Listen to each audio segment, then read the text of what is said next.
Oi, gente querida, hoje eu quero trazer uma mensagem muito prática, mas extremamente relevante. Uma mensagem que vai fazer você pensar sobre o papel de cada um de nós e o papel da igreja como um todo. Nós estamos vivendo num tempo sui generis, num tempo de grande oportunidade de comunicação. E é muito importante a igreja entender que momento é esse que vivemos. Porque se a igreja de Cristo, não estou falando da igreja local, estou falando da igreja de Jesus, que se espalhou na terra, né, mas que tem o mesmo chamado, que tem uma visão que vem do alto. Se a igreja entender os pilares fundamentais da unidade do crescimento, a igreja não poderá ser parada quando estiver dentro dessa missão, desse chamado, do propósito de alcançar o mundo com o Evangelho. Amém? Eu quero ler para vocês um episódio lá de Gênesis, capítulo 11, que é um episódio muito conhecido pelos cristãos, que é o episódio em que o povo da Babilônia, o povo que foi para a Babilônia, né, Nimrod, mais propriamente falando, o primeiro grande líder mundial, né, ele percebeu o poder de juntar pessoas em torno de uma visão, em torno de um propósito e em torno de uma única língua. E percebendo isso, ele trouxe uma visão e um propósito de construir algo muito grande, uma torre que chegasse até o céu, uma torre que fosse portentosa, enorme, que fosse um instrumento de mostrar o poder dele para todo mundo, né?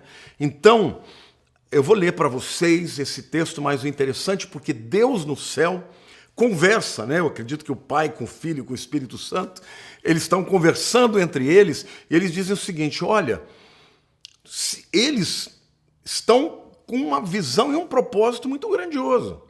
E eles têm uma única linguagem, ou seja, eles falam a mesma língua. Eles estão conseguindo se comunicar.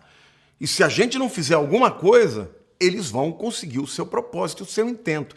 E o interessante é que o intento de Nimrod era exatamente contrário àquilo que Deus tinha dito para Adão. Porque Adão diz que eles deveriam crescer e se multiplicar e encher a terra. Ou seja, Deus queria que o ser humano se espalhasse pela terra. Mas Nimrod não, ele falou: para que nos espalharmos? Vamos juntar aqui, vamos juntar pessoas, vamos aumentar o nosso poder. E vamos ter um propósito único para a gente ser engrandecido através das nossas obras. E aí Deus vem e acaba com isso, espalhando as nações, porque multiplicou as línguas, né? Levou à confusão. A palavra Babel, né? Bab-el, é uma palavra que significa portão para Deus, e faz uma alusão a essa porta que eles queriam chegar ao céu através da torre. Mas quando você junta Babel, né? Então ele usou um trocadilho aqui, significa confusão. Eu vou ler o texto para vocês e depois eu quero levar essa reflexão para que vocês pensem sobre esses três pilares que, se forem usados para nós construirmos os nossos propósitos e a nossa palavra, a pregação do Evangelho, o mundo vai ser impactado com a mensagem de Cristo. Amém? Eu vou ler para vocês Gênesis 11, de 1 a 9, que diz assim: Ora, em toda a terra havia apenas uma linguagem e uma só maneira de falar. Olha aí, já está falando sobre isso. Sucedeu que, partindo eles do Oriente, tá, deram com uma planície na terra de Sinar e habitaram ali. Esta palavra deram, tá? Matzá no hebraico significa encontraram, enxergaram, viram uma planície na terra de Sinar, a atual Babilônia, né? E habitaram ali. E disseram uns aos outros: vinde, façamos tijolos e queimemo-los bem. Os tijolos serviram-lhes de pedra e o betume de argamassa. Disseram: vinde, edifiquemos para nós uma cidade e uma torre, cujo topo chega até os céus, e tornemos célebre o nosso nome, para que não sejamos espalhados para a terra, por toda a terra. Veja que coisa interessante. Nimrod percebeu, tá, que quando você espalha, você descentraliza e o poder se divide. Então ele falou: para que nós vamos nos espalhar? A gente fala a mesma língua, vamos juntar esse povo, vamos fazer tijolos, vamos construir uma torre e vamos dar um propósito para esse povo em torno do qual eles vão ficar aqui. E a gente vai crescer e o nosso nome vai ser engrandecido, né? Isso é Satanás, mais uma vez, tentando, né, melar o plano de Deus, né? Então a Bíblia diz assim: então desceu o Senhor para ver a cidade e a torre, que os filhos dos homens edificavam. E o Senhor disse: eis que o povo é um. Olha aí, unidade. E todos têm a mesma língua, está falando da mesma língua. E isso é apenas o começo. Agora não haverá restrição para tudo que entendam fazer. O próprio Deus está falando. Se eles tiverem unidade, se eles falarem a mesma coisa e tiverem um propósito único, nada e ninguém pode impedi-los de realizar tudo o que eles querem. Então ele disse: isso é apenas o começo. Agora não haverá restrição para tudo que intentam fazer. Vinde, desçamos e confundamos ali a sua linguagem. Com quem que Deus está falando? Está falando com o próprio Deus, com o Pai, com o Filho e o Espírito Santo, né? Para que um não entenda a linguagem do outro. Ou seja, quando quebra a mesma língua, você já não consegue fazer com que a visão e o propósito sejam estabelecidos. De start, ou seja, consequentemente, o Senhor os dispersou dali pela superfície da terra. Ou seja, Deus falou: vocês não vão por bem, eu ponho a mão e o meu propósito vai ser estabelecido. E cessaram de edificar a cidade. Chamou-se-lhe por isso o nome de Babel, porque ali confundiu o Senhor a linguagem de toda a terra. E dali o Senhor os dispersou por toda a superfície dela. Ou seja, quando ele fala, né? E chamou aquele lugar de Babel, porque ali o Senhor confundiu, porque Babel significa confusão. E para que isso fosse estabelecido, Deus confundiu a língua. Então, meus queridos, eu queria falar para vocês sobre 3 dicas que valem para tudo na vida. Tá? Isso vale do ponto de vista espiritual para a Igreja de Cristo no mundo. Isso vale para a igreja local, com os seus líderes e o seu povo. Isso vale para a tua vida profissional, isso vale para uma família. Tá? Deus está dizendo que se esses 3 pilares sustentarem qualquer que seja o edifício, sustentarem qualquer que seja o propósito e a visão, ninguém impedirá que as pessoas que têm esses 3 pilares realizem o seu propósito. O primeiro pilar, meus queridos, é a visão. E os versículos 2 e 3 do capítulo 11 de Gênesis dizem o seguinte: sucedeu que, partindo eles do Oriente, enxergaram, viram uma planície na terra de Sinar, e ali habitaram. Ali, Sinar é a Babilônia, tá? Mas o primeiro pilar é a visão.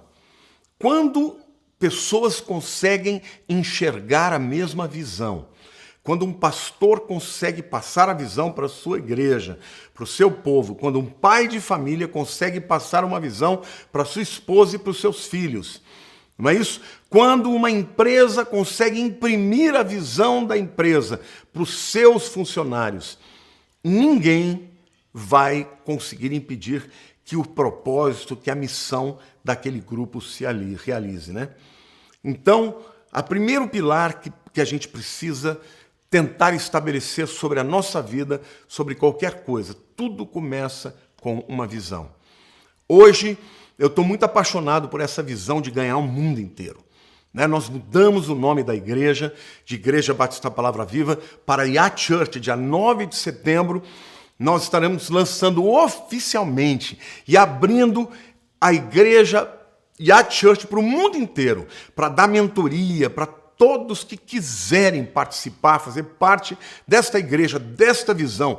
Todos quantos têm a visão de ganhar o mundo, de transformar a terra, nós estaremos com vocês, dando para vocês mentoria, ensino, vamos ministrar sobre a vida de vocês no mundo inteiro, no Brasil inteiro, porque nós queremos abalar e impactar a terra. Mas tudo começa com uma visão.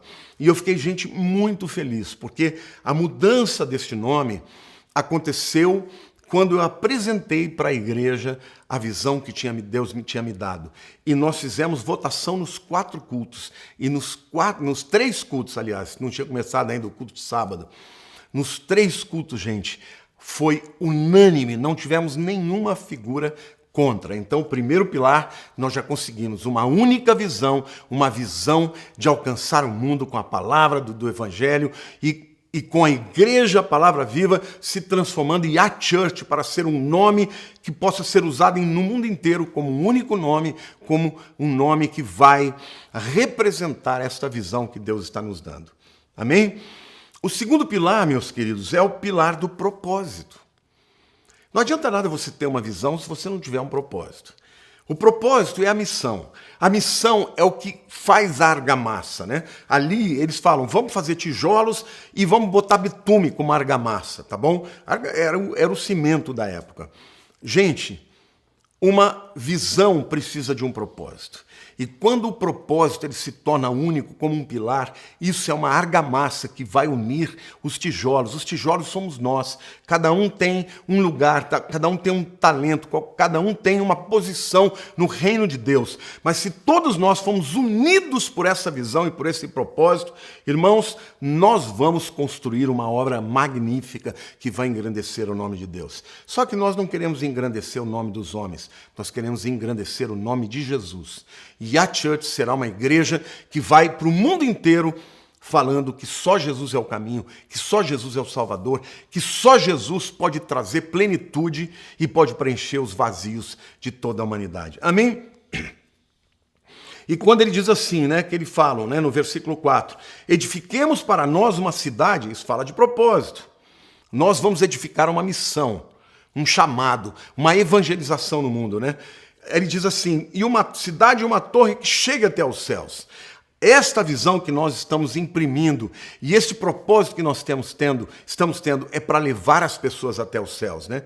E tornemos célebre o nosso nome. O nosso propósito não é tornar o nosso nome célebre, mas o nome do nosso Senhor Jesus, o nosso Salvador, para que não sejamos espalhados por toda a terra. O propósito deles era não espalhar. O nosso propósito é o propósito de Deus para Adão, espalhar toda a terra, mas alcançar toda a terra. Então você que está do outro lado do Brasil, no norte e no sul, nós queremos chegar até você, queremos tocar na sua vida, queremos estar unidos a você nesta visão, para que você impacte a sua cidade, o seu bairro, o seu prédio, onde você estiver, nós queremos estar com você. Se você é de fora do Brasil, não importa onde você esteja, a palavra de Deus, através da sua vida, vai chegar na tua cidade, vai chegar no teu trabalho, porque nós queremos estar juntos espalhando a mensagem de Jesus. No caso deles, eles não queriam espalhar, porque eles queriam um nome para eles. Nós queremos espalhar, porque queremos um nome para Deus. E o terceiro e último pilar, irmãos, é a linguagem. O versículo 6 diz assim, e o Senhor disse, eis que o povo é unidade, e todos têm a mesma linguagem, tá? Isso é apenas o começo, agora não haverá restrição para tudo que intentam fazer. Queridos, se você falar a mesma língua, e aqui eu quero falar para vocês, nós temos posições diferentes, tá? Eu respeito muitas pessoas que creem diferentemente de mim em muitos aspectos, no aspecto escatológico, no aspecto da salvação, no aspecto dos dons espirituais, até as diferenças de batismo, se batiza por imersão ou aspersão. Mas sabe uma coisa, meu querido? Isso não pode quebrar a unidade na nossa linguagem. A nossa linguagem tem que ser o amor de Cristo em primeiro lugar. A nossa linguagem tem que ser, a Bíblia é a palavra de Deus. Os morávios tinham uma frase muito importante que eu gostaria de falar para vocês. Eu já falei sobre isso, mas eu quero repetir. Eles diziam o seguinte, gente, nas coisas que nós divergimos, respeito. Nas fundamentais que nós concordamos, vamos ser firmes nelas. Como, por exemplo, Jesus é o único caminho para a salvação. Se alguém não crê nisso, não dá nem para ter comunhão. E a terceira delas, em todas as coisas, o amor. Então a linguagem que vai impactar o mundo, primeiro é o amor de Cristo. Depois é a linguagem da palavra de Deus. Nós devemos pregar a Bíblia, a palavra de Deus. E naquilo que nós divergimos, vamos respeitar. Eu respeito tantos pastores e ministérios que pensam diferentemente de mim em algumas coisas, mas na grande maioria nós concordamos. Então, Não entre em debate, não bate boca na internet, não deixe que a unidade da linguagem seja quebrada por causa de pequenas diferenças. É isso que o diabo quer que você faça, entendeu? Que você seja instrumento de separar a igreja por causa de coisas de importância menor. Que diferença faz se nós vamos ser arrebatados no começo da tribulação, no meio ou depois? Que diferença faz? Cada um crê do seu jeito, mas a verdade é que nós temos coisas muito mais importantes que concordamos. E é isso que nós devemos focar, essa unidade de linguagem, pregar Jesus, levantar a bandeira de Jesus. Eu sou de Jesus, não importa onde você esteja. Eu estava hoje num grupo que eu faço parte do GKPN, e eu estava ali traduzindo um pastor libanês que estava nos contando a respeito dessa situação que aconteceu no Líbano, gente, dessa explosão. E ele falou que uma coisa maravilhosa está acontecendo. Ele falou, olha, a igreja está indo nas ruas para limpar os escombros, está indo para as casas das pessoas para ajudar, para trocar as janelas que foram quebradas. A igreja está fazendo uma obra e agora não tem mais ministério. O ministério daqui ou dali, está todo mundo junto fazendo a obra de Deus. E uma outra coisa que ele falou linda, gente, ele falou, olha, por 7 anos nós ajudamos os refugiados. Eles estão ali no Líbano, né? O Líbano é um país que tem 4 milhões de pessoas, 2 milhões de refugiados. Vocês têm uma ideia do que é isso? E o que ele disse que eu achei lindo? Ele falou que os próprios refugiados estão indo nas casas dos libaneses e estão dizendo, olha, a gente quer retribuir. Faz 7 anos que vocês estão nos ajudando. Agora chegou a hora de nós retribuirmos e ajudarmos vocês. Olha que coisa linda, gente. Então, até numa circunstância tão difícil como essa, a gente vê que a unidade vence todas as coisas. Então, a minha palavra para você, meu querido, para você que já é de Jesus, aprenda a amar o seu próximo, a respeitá-lo, mesmo que ele pense diferente de você em muitas coisas, porque isso é que dá força para a igreja. Eu posso respeitar um irmão que pensa diferente de mim, porque naquilo que é fundamental nós concordamos, e é sobre estas coisas que nós vamos construir uma igreja forte que vai abalar o mundo e impactar o mundo com a mensagem de Cristo. Amém? Eu espero que você tenha recebido essa mensagem e que ela possa provocar mudança na tua vida. Que Deus te abençoe, te amo muito, mas muito mesmo, em nome de Jesus. Um beijo no seu coração.